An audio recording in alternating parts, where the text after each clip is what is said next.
Hi guys, how you doing? You might know me, my name's Paul Newson, and today is a very special occasion. I have been invited by the very popular Irina from We Teach English, and it is an absolute privilege to be here to share with you guys my teaching experience. Okay, just before I kind of start, I'll do the usual typical English thing, which is kind of bore you to death with how things are here. So this is the sort of reception area of my school, and it's relatively quiet today because summer's approaching, so classes are beginning to dwindle a bit. And it's a beautiful day, so of course everyone's outside instead. And by the way, hello everyone, nice to see you all. Oh, so polite, so nice. And so this is like the school. I don't want to move the tablet so much because my tablet filming right now is resting very precariously on my desk. If I move it, it's going to collapse. So I'm going to leave it, and I'll take some photos of my school for you guys. But you can see in the background my awesome collection of books that probably cost as much as a flat. They're really, really expensive, but I love them. All right, I'll start off by telling you what got me into teaching, why I'm a teacher, because most people don't think I look like one. Most people think I look like a fascist with a face like an egg. But who knows? Well, there we go. So basically, many years ago, I finished university. I studied as a linguist. I studied German. It was the only thing I could do, so that's why I did it at university. Hi everyone, just I'll kind of interrupt what I'm saying just to be polite. Hello, hello, hello. Nastia, Stan, Anna, Natalie, Nina, Tanya, Maria, and everybody else. I finished university, and I believe that I kind of made a mistake in the sense that I studied linguistics without anything else. So all my friends went off to work in banks, and I could only become a teacher. And it was the last thing I wanted to do, to be honest. But I actually found out that I enjoyed it. And I initially did my teacher training with Cambridge University to do my PGCE. Yes, Cambridge, ooh la la. And then after that, I immediately went into secondary school teaching in England, where I was a German teacher. I did not enjoy that at all, and I'll tell you about that later. That was a horrific experience, which I would not like to repeat. And then after that, I went out to Germany, and I was teaching in Germany for some time, teaching English, art and swimming, as I mentioned in a previous video. And then I came to Russia, where I've been here now for almost 11 years, teaching all courses, all levels, and all kinds of people. And I generally love teaching here. I'm very happy. There are some interesting things I'm going to mention later, which I find a bit unusual, but you get that anywhere anyway.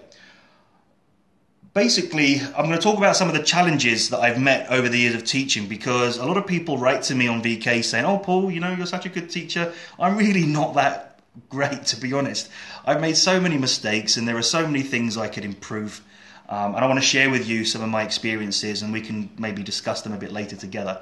I'm also going to talk about my attitude towards teaching in Russia, what I've experienced among Russian students, and it's about finding the golden middle between the Russian and British education system.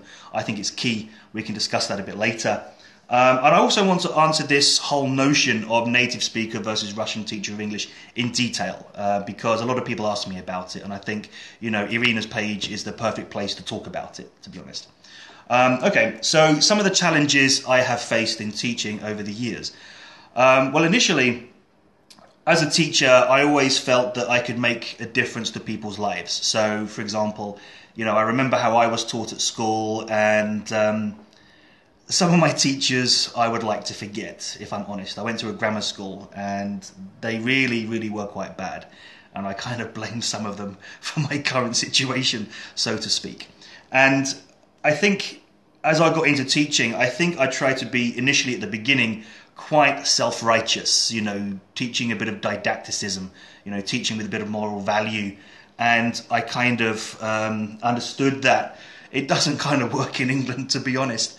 And I became overwhelmed with the bureaucracy, all the paperwork, the dossiers, the reports you had to write. It was just suicidal. It was unbelievable. And I remember in the first few weeks of my teaching, I was having to, like, my tablet wants to fall over. I remember getting home in the first few weeks of teaching, falling asleep on the sofa, and sometimes wanting to cry because, like, sometimes the kids wanted to destroy me. Even worse than the kids were the teachers. They had their own agendas. They were very politicized in the British education system, and if you didn't agree with it, then you were cast aside. And I felt that, and I experienced it, and that's why I got out, to be honest. And some of the first sort of difficulties I had in teaching was initially trying to have that teacher's presence where you walk into a classroom and everyone stops talking and just knows that the teacher's there, and they start working, start behaving, and, you know, getting onto task. But let me do something about this bloody tablet. There we go. I'll just have to hold it. Okay, so one of the main difficulties I had was trying to win over the sort of respect, the discipline of the students.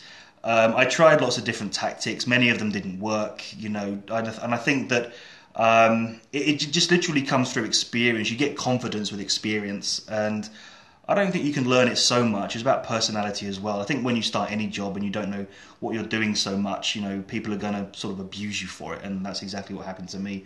But I had some good training. I had some good advice, mainly in Germany, not Britain, surprisingly. And I was able to improve certain aspects of teaching. Differentiation, which I'm going to talk about maybe today or another time. Differentiation in that I changed task types to suit the different levels of students to include everyone into the class. And as a result, students paid attention to me more. They felt more included.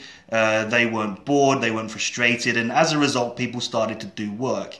And, you know, like Irina was saying, yeah, you fight for it. Absolutely. You kind of do what you can to get it. And I was trying to, you know, get results. And, you know, a lot of teachers I felt in England didn't care so much, if I'm honest. Maybe just the school I was at.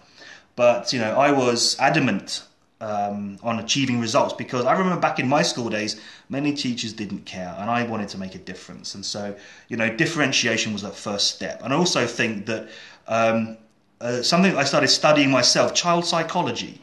I really started reading up a lot on psychology, because I think 50% of teaching, all the teaching methods, is psychology, and also about knowing yourself, knowing how you behave, knowing what your own expectations are, and how you actually behave towards your students, because half the time you probably don't know what you do. And so I tried to become a lot more introspective of how I was behaving and teaching in front of my students, and it worked. It really, really worked. As for some other issues that I had, I think in my sort of early days of teaching, I think a lot of teachers make this kind of common mistake that you want to be friends with your students. So as a result, you tend to kind of give in to them a bit more. You try to be a bit more sort of emotional, caring towards them. And of course, you know, they kind of exploit that. And so I understood that at times trying to get students on task by, you know, by maybe blackmailing them by being emotional wasn't the right way.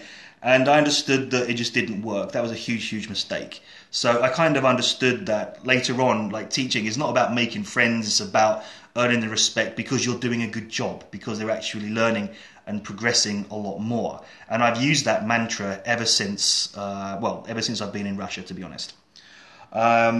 And okay, some other sort of challenges I've faced. Let's talk about challenges I have faced in Russia. I think, honestly, there's been a few. I think, again, when you're feeling a bit down, I think in the early days, you think, do you know what, I'm just going to entertain the students, which is the typical expat way, which now I've completely moved away from. And I understood that students will like you for some time, but then will later stab you in the back and say, we like you, but we're not learning anything. And I really I think that was in my first year. I never had any complaints, but students talked to me like, oh, Paul, we need to learn more. And I took it on board and made some dramatic changes to what I was doing. So, you know, I think I'm going to talk about that later, actually, about my view on playing games and, things like that.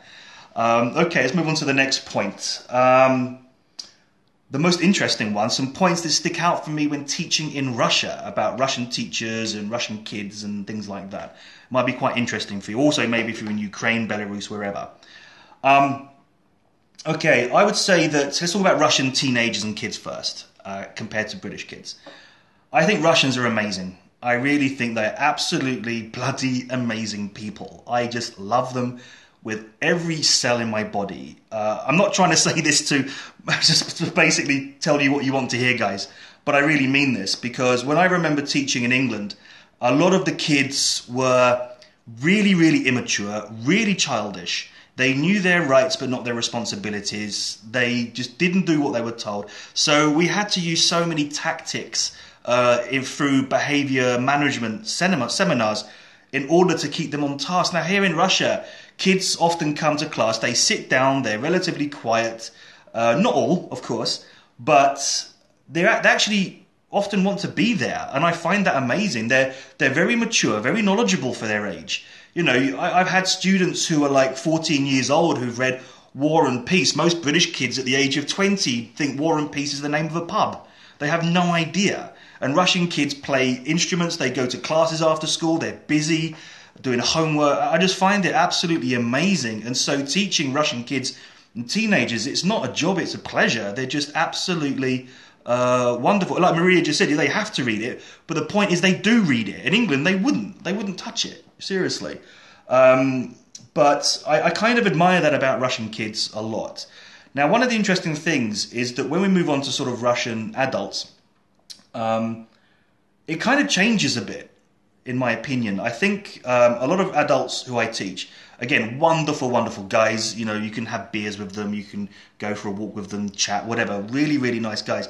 But there is, I would honestly say, and I'm going to be honest about this, because that's why we're doing these live streams, there is a degree of childish sort of attitude among many adult students, in the sense that they say, oh, I can't speak English, I'm no good, and I've got no time for this, and I've got no time for that. But you pay 10,000 or 15,000 rubles a month, what do you expect? You know, make the effort. So I find that sometimes with some adults, not always, I have to babysit a lot more than I do with teenagers. Surprising as that sounds, but that is actually the case. However, a lot of adults do come very motivated. They take learning very, very seriously. And as a result of that, I feel that I can prosper as a teacher. I really feel that I can develop because I'm challenged, because I've got to teach properly. As simple as that.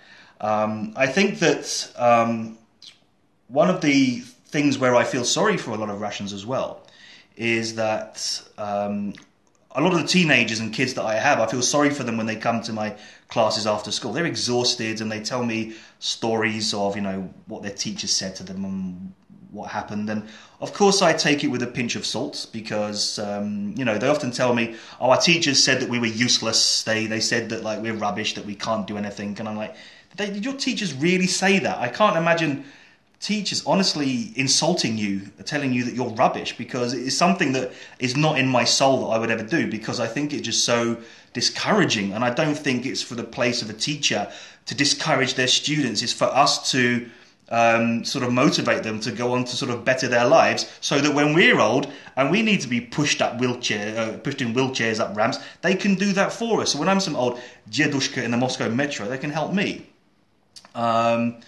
Stanislav just mentioned something interesting. Yes, students don't learn from teachers they don't like.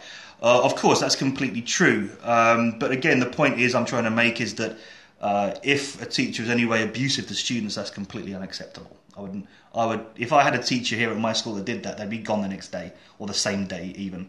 I think the general sort of attitude of Russian students, as I said before, is very good. I'm very happy to be working with them, because, as I said, I would never go back to England to teach. That's a definite.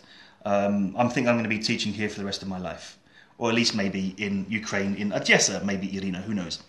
Okay, let's kind of move on to something else I want to mention, which is very personal to me. Now, this is going to really incorporate you guys. The whole native speaker versus Russian teacher of English debate, because I've been asked about it a million times. Now, I'm going to tell you something that you guys are going to find surprising. I think Russian teachers of English are much better than native speakers. Yep, I've said it. I've said it. It's true. I'm not saying that because, again, I want to blow wind up your backsides. I sincerely mean that. Some of the Russian teachers of English I have met in my life are truly, truly inspirational. I can name a lot of them. And in fact, I've actually interviewed for my school as many native speakers as Russian teachers of English, and I've only taken one native speaker and other Russian teachers, many other Russian teachers of English.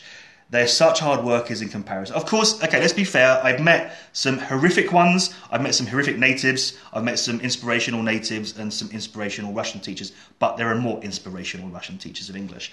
They generally work hard, they constantly improve. Whenever you see CELTA courses, CAM courses, TKT, there's no native speakers on them, almost none anymore. It's all Russian teachers who basically, even from state schools, who are trying to improve their qualifications to become the best teachers they can be. And I truly admire that. And in fact, one of the things that annoys me as a native speaker these days, especially in my previous job, was that the entertainment factor of native speaker teaching is that I think that many native speakers believe they carry the language, that they can just merely rely on that fact and go into a classroom entertaining by just literally just speaking, joking around and stuff like that, without some sort of real teaching. And I think that's bad, because in a language school where students are paying money, they have got to achieve results.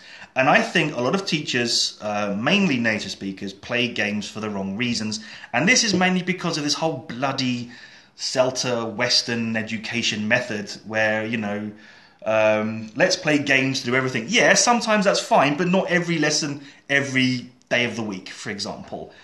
Push, push, push, push, get results, and, build up the reputation of your school by doing that. That's the only way you're going to do it. And so I think that, this debate, it's been going on long enough. I've kind of spoken the truth. I really do admire Russian teachers more. They work a lot harder. And because they've actually got to compete. They really have got to compete. And I can honestly tell you an interesting fact. In my previous place of employment, BKC in Moscow, I had lots of classes over the years. And whenever I was ill or on holiday, teachers covered me.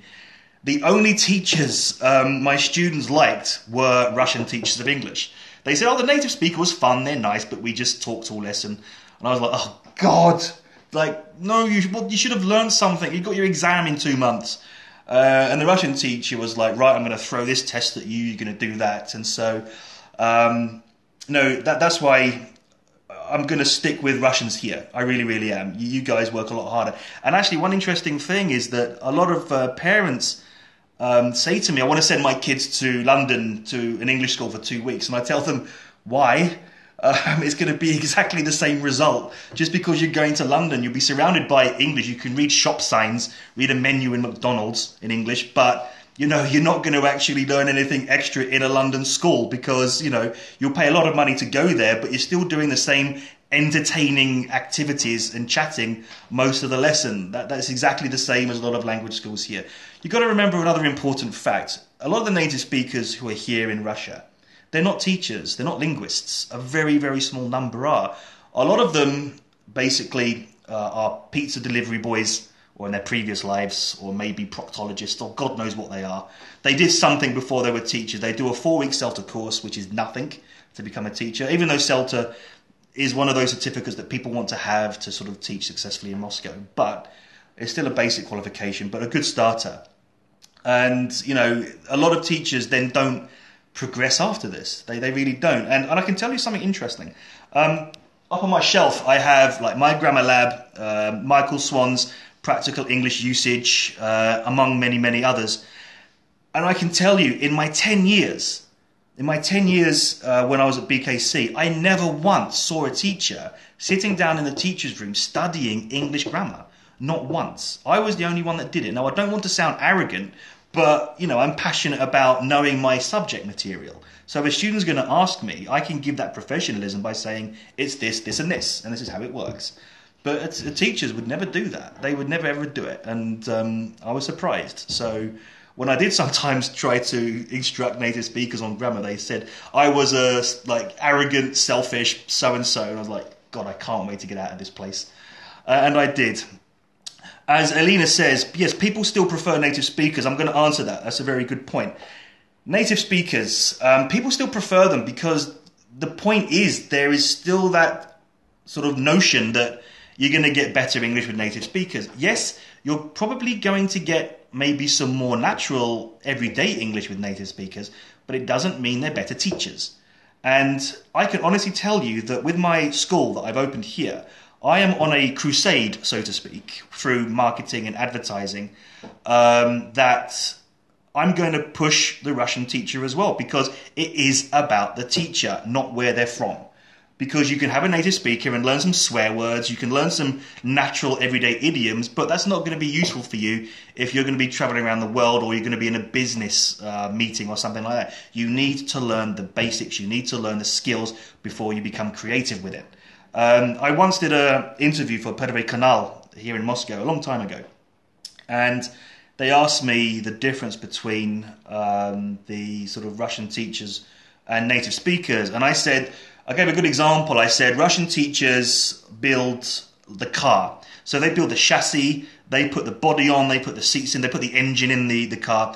The native speaker colours it, they polish the car, put some, some fluffy dice hanging from the mirror, add some nice leather to the seats. That's what native speakers do. And basically, as Tatiana just said there, you get better speaking practice with native speakers. You get more natural speaking practice with native speakers. That's true. There is no denying that. We do have our advantages. I think, for example, one of the most difficult things for a Russian teacher of English is to get to a high enough level in their own English to be able to do that. But the thing is, I have met teachers who know such natural English, such amazing English, that you can learn just as much natural English with them as with a native speaker. It really, really does depend on that teacher. So, I really am pushing ahead that idea that it is about the teacher, and we've got to move away from this whole kind of war between native speakers and Russian teachers of English. I even just interviewed a Russian teacher, in fact, just a few moments ago. She's just truly charismatic and amazing. And actually, talking about charisma, that's another problem with a lot of native speakers. They're weird. Many of them are very, very, very strange people. They sometimes scared me a lot. There was one guy who always wanted to get into fights with Russians on the metro. A lot of them drink a lot, there's even a group of native speakers a few years ago that woke up in Vladimir, for example. God knows how that happened, but they did. So yeah, okay, I think I've bored you to death with that theme. Okay, let's move on to the next one, which is quite interesting. Would you like to know the good and bad sides of British education? Because I'm a specialist in this area, and I think it would be very sort of interesting, like an eye-opener for Russian people who want to know what British education is really, really like, because I almost jumped off the roof of the school when I was there. Okay, I'll explain a sort of a few interesting points to begin with. So, British education used to be held in high regard. It was it used to be fantastic years and years ago. There are many, many reasons why it's changed. Now, I'm going to give you my opinion. Some other specialists will definitely disagree with me and tell me I'm some fascist, dirty gastarbeiter who's now living in Russia, who's left England or whatever.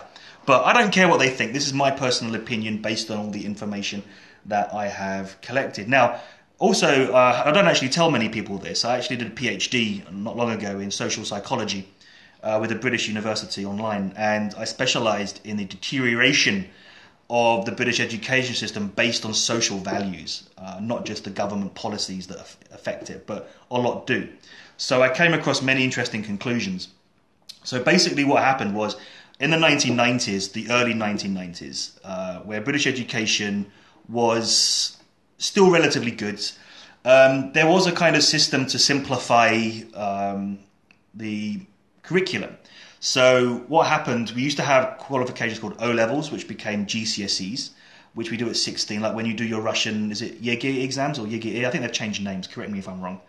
And so what happened is the course material sort of became somewhat easier. And then in the 1990s, and I think under Tony Blair, who, like, if I saw him, I'd probably shoot him. He created this league table system.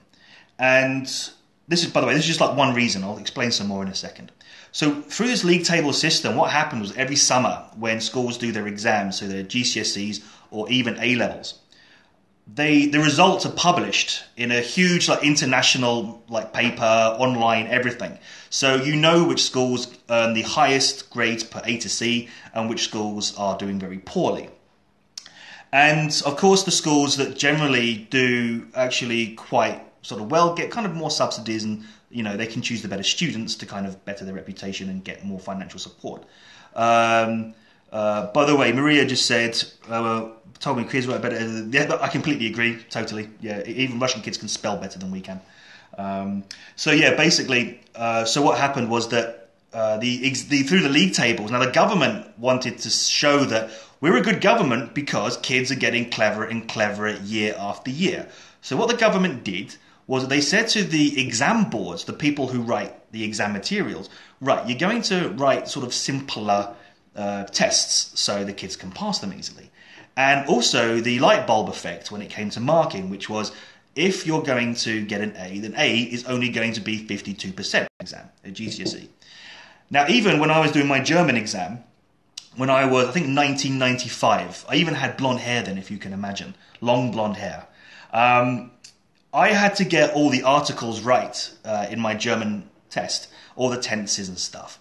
When I was teaching German some time ago, the curriculum said you don't have to get the articles right. You actually don't need to get the tenses right to get an A.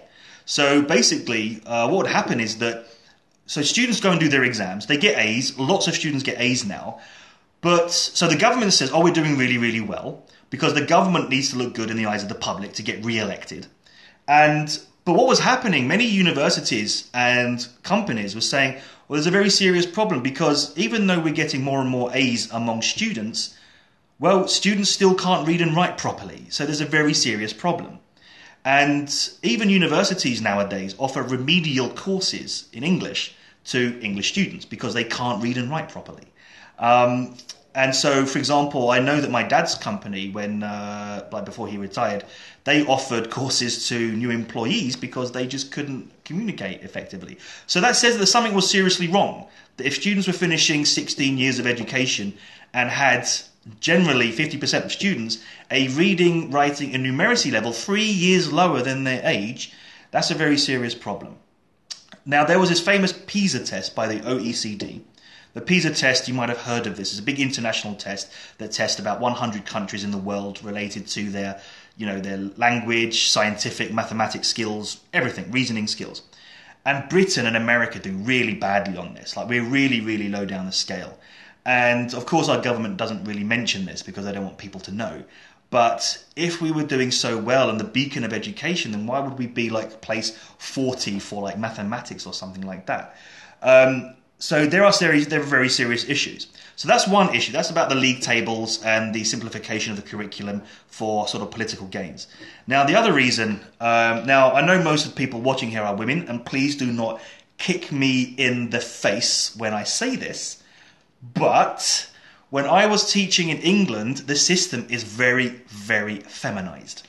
And what I mean by feminized is that even when it comes to the policies, it's about taking such a soft approach to teaching. So even when it comes to disciplining, you know, you got your hands tied behind your back in England. You can't do a thing. You can't even say a thing.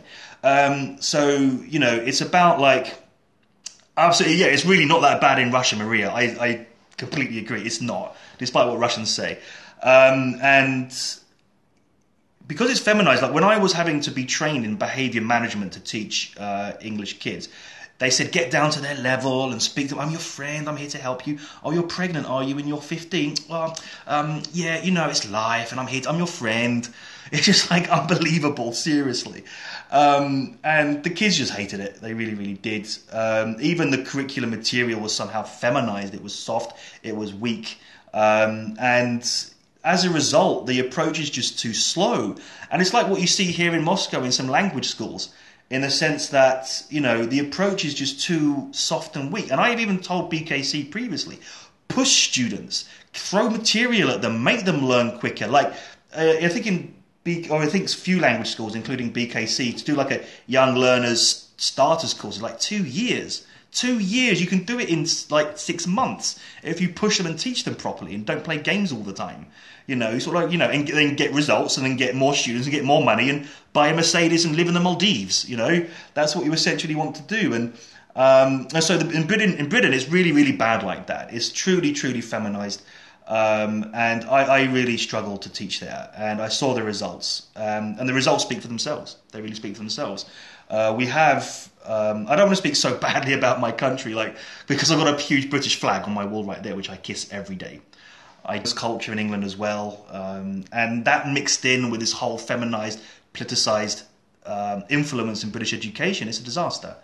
It's a complete disaster. You know, most of you know I have a daughter here in Moscow, and she goes to a Russian school. I will never, ever send her to a school in England. Never.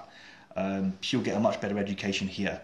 Maybe not the best in the world, but it will be better here. She can study in England in the future with with higher level of knowledge, a higher level of maturity for her age, and she will just destroy the English kids. Seriously. So that's just kind of like some of the problems that we've got.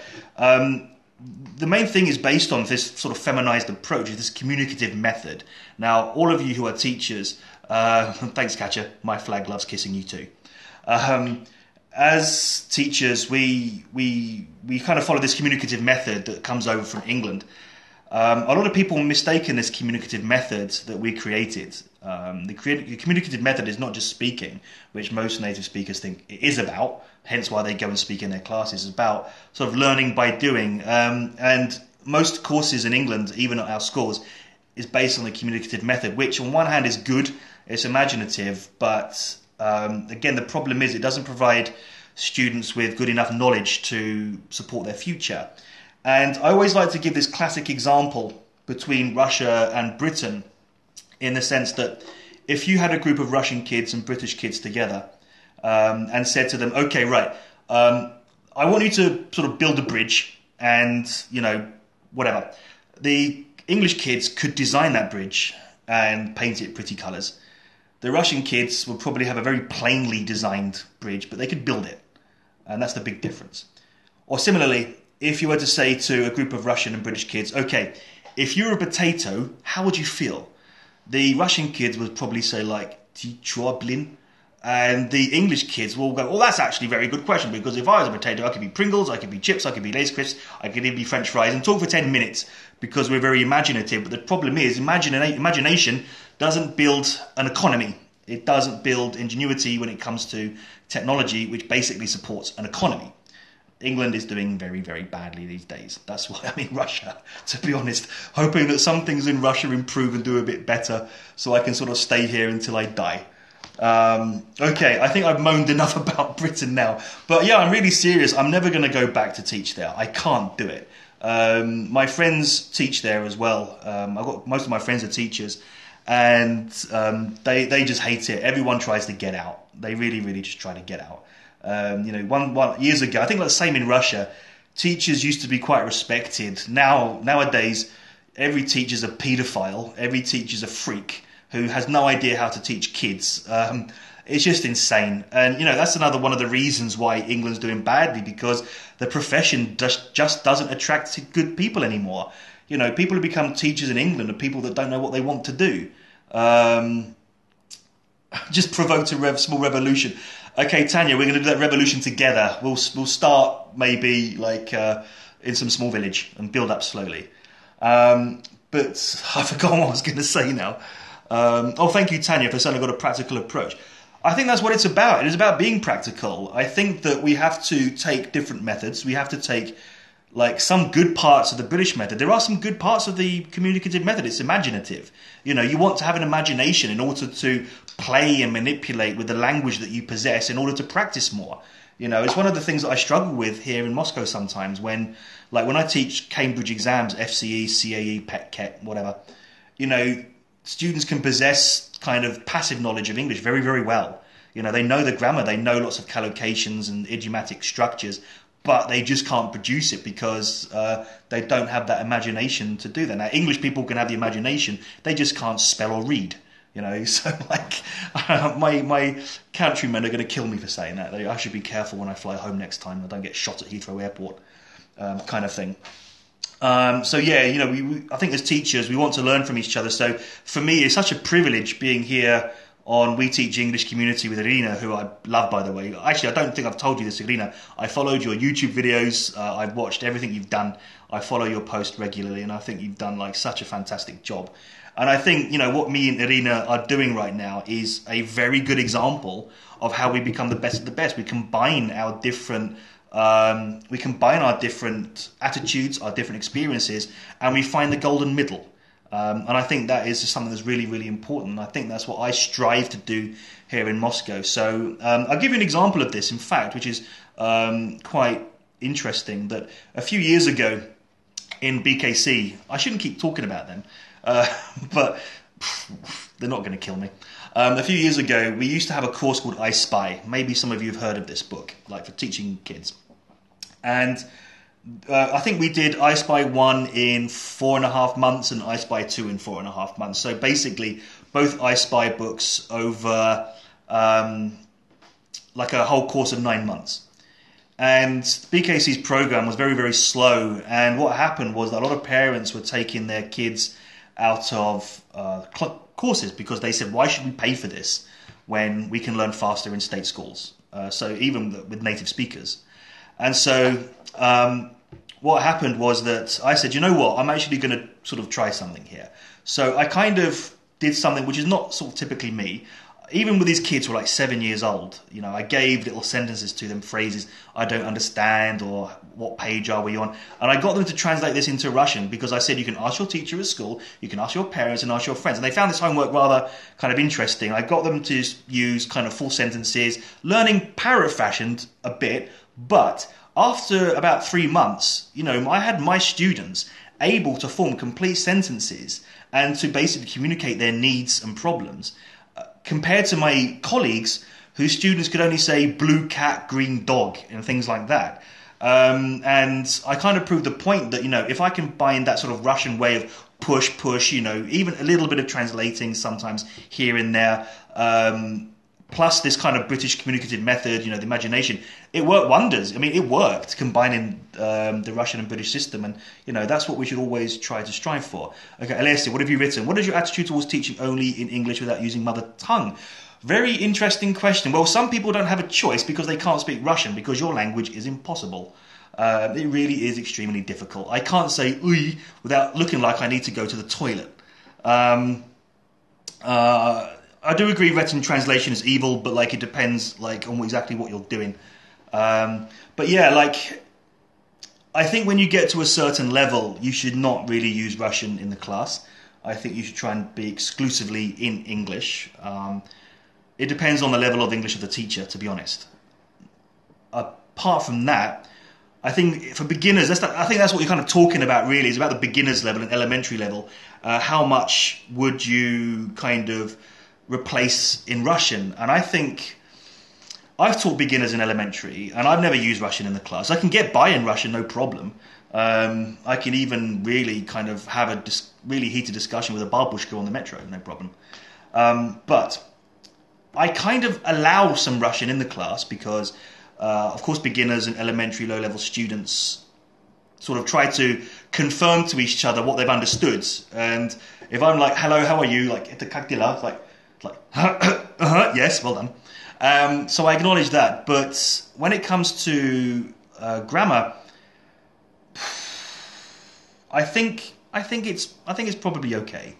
I'm not one of those kind of avid teachers who says only English. But when you get to a high level, I think it should be. I really think it is. I mean, I know this from personal experience because when I was a teacher in Germany, like many years ago, I think I mentioned this in another video, I had a student called Tim Euler, who I'm still in contact with.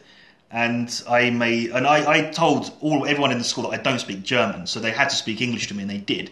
But that one lesson, when he had a problem with grammar, I explained it in German, and the rumours that I spoke German spread like wildfire within 5 minutes around the school, and to get people to speak English to me again was almost impossible. It really, really was. So I believe it's just honestly about get people into the routine. It's about routine. Just get them used to it. Even beginners, when I taught them a little while ago, we even went to the bar at the end of the course and were able to communicate. You just get them used to it. And again, but that's where I allow them to speak Russian in class to confirm to each other what they've understood. But as for grammar, I've never needed to. It's all about, if you're a really strong teacher, you will use gestures, you will use strategies, you will plan your lesson so carefully to try and avoid it as much as possible. Seriously, about routine, just get them used to it. Because put it like this at the end of the day, put it like this at the end of the day, whether they're beginners, elementary, pre-int, int, whatever, when they go abroad, they're not going to have so much of an option, are they, to kind of converse into Russian, unless they go to Turkey or Egypt or Thailand or something like that. But, I believe get students used to it, push them routine. Okay. What do we got? Alessia, what have you written? Thank you. What is your piece of advice if kids' attention can be focused for 50 to 20 minutes and they just go monkeys? You teachers rating kids.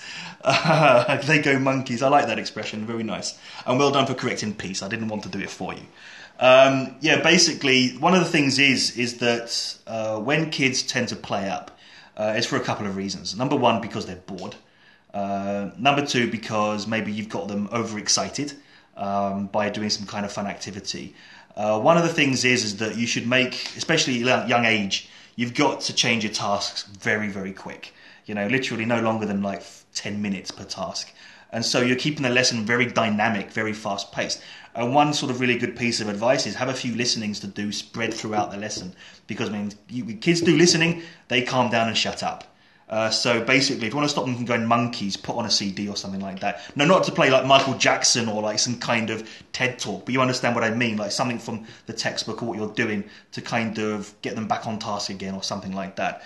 But yeah, really do make your lesson dynamic and change the tasks very, very often. I have this kind of belief that when you teach kids and teenagers, if you come out of a kids or teenage class not tired and still able to walk, you have done something very, very wrong. You should be exhausted. Your eyes should be bleeding after teaching kids classes. Okay, Stanislav. By the way, I'd just like to say hello to you because I've never spoken to you before so much, but you've been with me for a very, very long time. How important is teaching proper pronunciation to your mind? I mean, working on students' accents to make them sound neutral at least. Good question. I never teach pronunciation.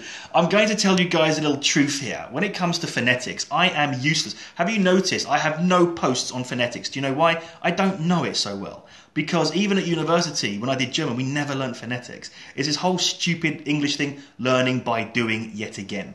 However, when it comes to pronunciation, I don't expect students to have a British accent. I think an accent is secondary. As long as you are articulate, as long as you are audible, you make yourself clear, that's enough. I think it's nice when people have their own accents. You sound really original, you sound peculiar. I think it's nice. I think people shouldn't worry so much about trying to have a native accent. But when it comes to pronunciation, like certain phonetical features, then I think, yes, I will kind of practice to get the correct, or, for example, sheet and the other one, or can't, or piece, and for some reason all the other sort of same similar sounding words are rude, so I don't want to mention them here. And as actually Stan just said, you're absolutely correct. Because I'm a native speaker, they learn it automatically from me. So that's the kind of beauty. So as Russian teachers of English, you probably focus a bit more on phonetics and do a lot more tasks. But native speakers almost never teach phonetics because they don't need to. But again, one problem with native speakers, if they come from Wales or Scotland or some strange inbred village in America, then of course there might be some difficulties. But I'm not a big one for phonetics, to be honest. Okay, Maria, that's not true. I teach kids and I only get exhausted if I have class all day long or I didn't sleep well enough. It's all about discipline. Yeah, it is about discipline. I think when you sort of discipline your kids, it's all about routine. It is all about routine. But the thing is certain things can affect kids. It can be how their day was before they came to you. It could be maybe their birthday. Maybe they've just experienced something. Even if it's a windy day, it can affect their behaviour. So if they sort of jump around, it's up to you to make sure that you have class rules that you follow consistently. Actually, I'm going to come to the consistency in a minute. And it is about discipline and routine. That's all it's about with kids. And if they're getting kind of really overexcited, you have to find techniques on calming them down. And that is usually by changing tasks or distracting their attention or slapping them. Now, going back to consistency. Now, the word consistency, you know what it means. And I'm going to talk about a few interesting teaching points just for the next couple of minutes. Otherwise, I'm going to bore you all to death. Consistency, in my opinion, is one of the most important prerequisites in the whole kind of teaching method. So when I was a teacher in Germany, I had a German colleague, and he said to me in German, one of the most important features is Konsequenz, which translates into consistency. And what I mean by that is that, we often as teachers have our, try slapping Maria. It does work. It really does work, except when they're bigger than you with adults. Don't do that. So with consistency, you have your routines, you have your plans, you have your methods, you even have your class rules that you stick on the wall that if you don't do your homework 3 times, I'm going to call your mum. And I think one of the biggest problems in the whole teaching profession is that teachers are too inconsistent. It's inconsistent with their behaviour, inconsistent with their attitudes, and inconsistent with their promises. Now, kids, as anyone knows any basic psychology theory, consistency is one of the biggest parts of a child's development.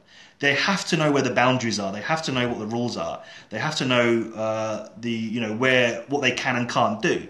And I think if teachers are constantly changing the boundaries the entire time because they're either emotional or they're not thinking carefully, then you're basically going to lose the plot. And you're not going to be able to get the kids on your side. So if we go back to kids playing up, for example, it could be that one of the reasons the teacher's just not being consistent enough. It's something that you have to do when you have your very first lesson with your kids, is you establish the ground rules, even with yourself. Okay, Yana, you've asked, Paul, in your opinion, the classes shouldn't be too much entertaining, right?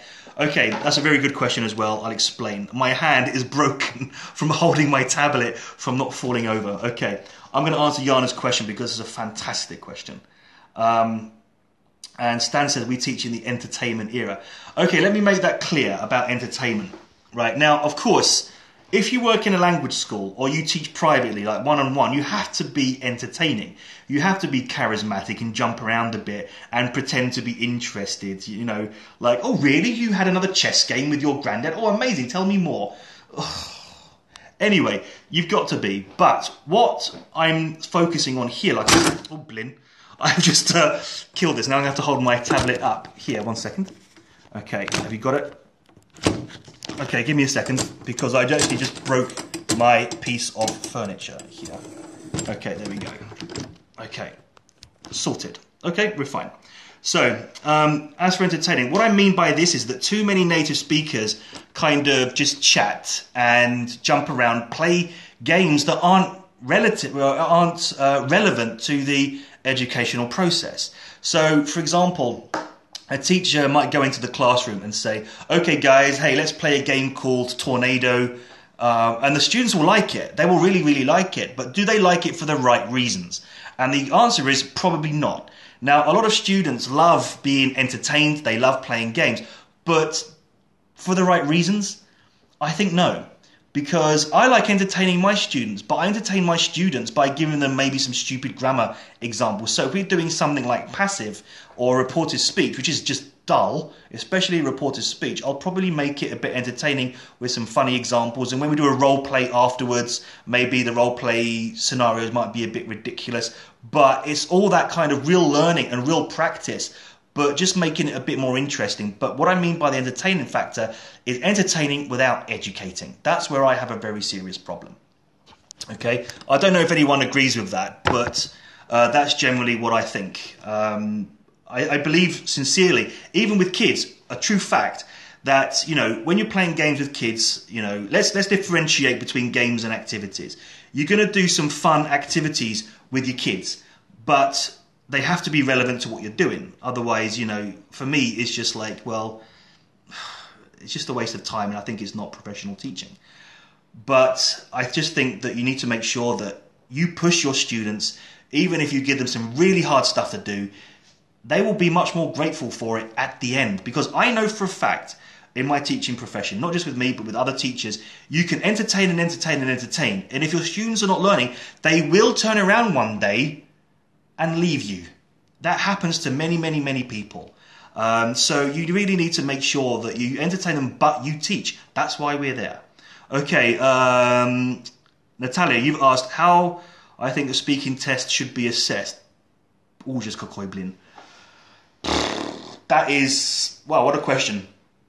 How a speaking test should be assessed. That is really difficult, because when you look at FCE and CAE and all those kind of speaking tests, if you ask examiners the criteria for getting a band 5 or a band 3, you'll be given completely different answers. Similarly, if I gave an essay to 10 different teachers, you're going to get 10 different marks. As for speaking, I mean, it depends. What are you aiming for?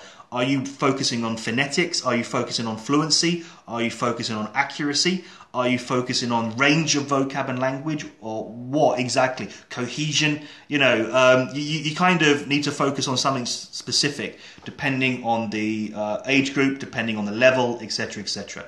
Of course, when you do, say, FCE, CAE, CP, IELTS, they focus on everything together. But if you want to kind of send me a private message with more specific question, I can answer that, no problem. Okay, Tanya, I teach children in Australia. Ooh, that's interesting. The teachers believe here that everything comes down to the learning environment, not discipline, routine. Yep, typical, heard exactly the same in England. Routine and learning environment are the most important things, okay? Yeah, I mean, the learning environment, it's, again, the environment is how we prosper. You know, we prosper in the environment, but the learning environment is set by the teacher. It's as simple as that. Think about being a parent. Depending on how your kids behave is because of you. It's simply because of you. You raise your children in such a way. Now, of course, depending on where you live and the culture, that plays a very big factor as well. Whether your kids are disciplined or ill-disciplined is because of you. As a teacher, it is your classroom. You set the rules, you set the boundaries, and you create the learning environment. It doesn't just come out of nowhere. So that is why, as teachers, that we set it. Okay, so it's just that whole kind of thing I experienced in England again. Like, oh, it's because of this and it's because of the weather. Yeah, partly, but it's because of me, because I was sleeping in class. That's why they weren't doing anything. Okay. Should a teacher pay a lot of attention to grammar mistakes? It depends. Again, if you're doing a task on fluency or accuracy, then it purely depends. So if I'm going to be doing a speaking task where I've just been teaching some grammar, of course I'm going to correct it. I have to correct it because I need to make sure that they get it. And so it's like brainwashing them to make sure they just get that routine of getting it right. Of course, if I'm going to do an activity for fluency, I might ignore some mistakes because you don't want to keep interrupting them, because it can kill their confidence as well. You know, people will over time improve their level, improve their fluency and make less mistakes. But it's a kind of difficult balance as how much do you do it. You know, if I have a student where, you know, an advanced class, like I have tonight, for example, and they made a very basic mistake, I would definitely jump in and correct it, because you shouldn't be making such mistakes at that level. Okay? Kids misbehave if we let them do that, Maria. I completely agree with you, 100%, completely. It's because we let it. Simple as that. Liana, what's my hobby? Okay, there's a thing I believe called free time, which I don't know exists anymore. But generally my hobbies, I like painting and making things. I like writing. I've written a book about Russia, actually. I like cooking, and if I have the chance, sleeping a little bit, to be honest. Okay, Roman, London is not only the capital of GB, it's a big cultural and industrial centre. It was. I don't know about industrial anymore. I think the Germans bombed it. Okay, now basically, I think like it's almost been an hour. I'll bring this to a close. I hope that's been kind of interesting for you. It's been very interesting for me to speak about, you know, the introduction, you know, who I am, the challenges, Britain, the problems in British education, teaching in Russia and stuff like that as well, natives versus non-natives. You know, I'd be happy to help Irina out again and, you know, work together as a team and make Russia, Ukraine the best teaching countries on the planet, because I think we can do that, working together. And next time I'll think up some other very interesting bits and pieces that we could talk about, and yeah, I'll definitely help you guys out. And I've got to prepare for my advanced class because I haven't done that yet. And it's our last lesson today because it's the first group in my new school that's to finish. So it's quite a sad day today. And so yeah, we're going to kind of celebrate just a little bit. So guys, it was a pleasure to talk to you. Any questions you want to ask, please do. Anything that you'd like me to talk about next time, you know, just leave your ideas and I'll get some bits and pieces together, because as I said, it's great to discuss everything. We can really learn from one another. And I'm going to have... Oh, Dasha sent a gift. That's very kind of you, Dasha. I'm going to start crying now. I need to get a drink because I'm about to die here. So, again, guys, have a wonderful Thursday today. And have a really nice weekend coming up. And again, it's Victory Day on Tuesday. Enjoy your Victory Day. I think you deserve to celebrate it. And, you know, have a good one. Be good to each other and enjoy teaching, you know. And also, just remember why you're teaching every time you walk into that classroom. And my last piece of advice to you guys, always, always, always put yourself into the shoes of your students. Really do that. Because think about everything you say and everything that you do, because if you wouldn't like it, they wouldn't either. Simple as that. Okay? All right, guys, I'm going to go now. I will see you later. Take it easy.